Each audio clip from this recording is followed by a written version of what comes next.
Ito po. Press ko lang. Masakit. Masakit.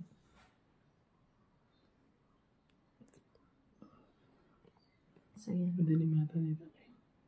Pag nahanap na yung pressure points Na masakit, yun na po yung lalagyan na natin. Yun na yung lalagyan ng beads.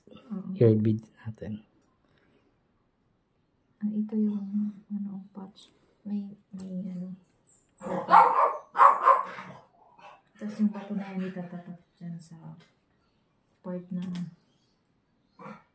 masakit. Dahil yan ang nerve.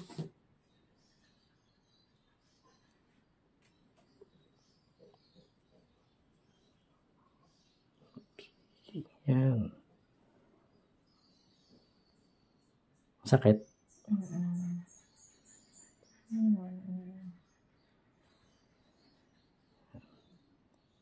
Okay.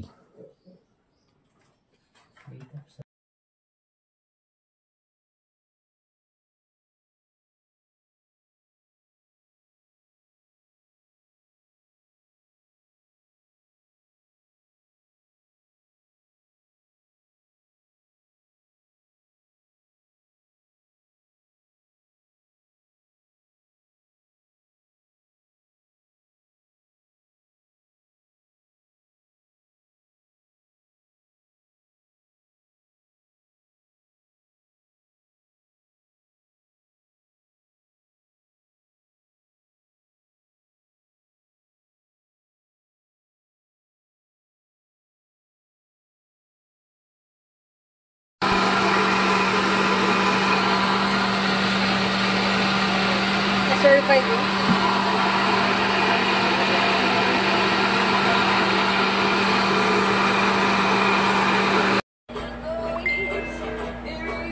Kaya mo ba?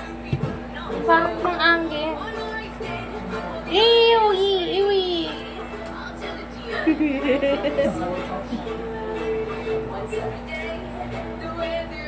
Sa club naman. Sa club. Hindi na ako kaya.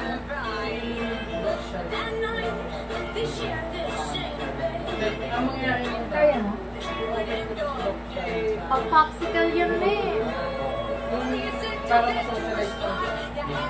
Kaya mo? Ako Pinipilit ko lang. Para kasi yung sipon. Gaganyan mo.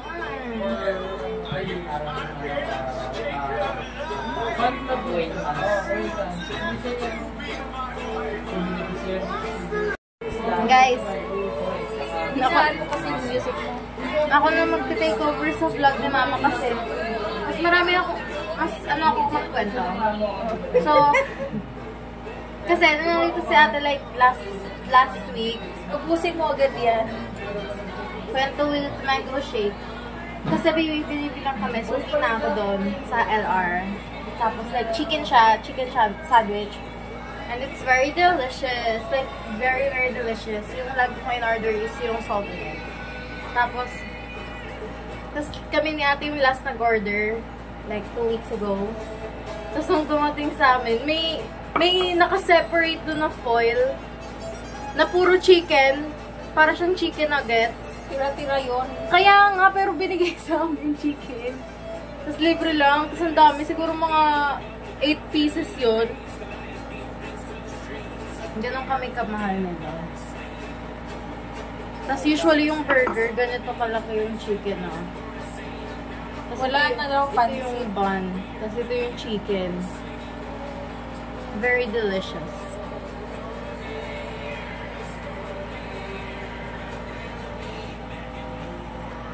Ganda ko.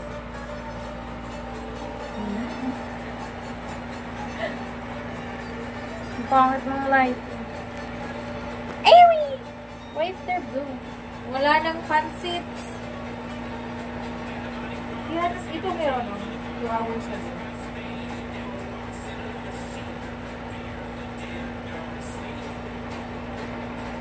So, update din pala kung ano nangyari habang hindi nag-vlog si Mama. Nawala ng kuryente muna. Tapos ito nakita nyo na ata yung clip niyan. Pero ayan. Tapos ayun, kakabalik lang ng kuryente. Tapos magme-merienda kami. Nag-order kami ng merienda. Tapos gumawa si Mama Shake. Ngayon lang. Pakita mo din yung basura. Oh, inayos ko na, niligpit ko na.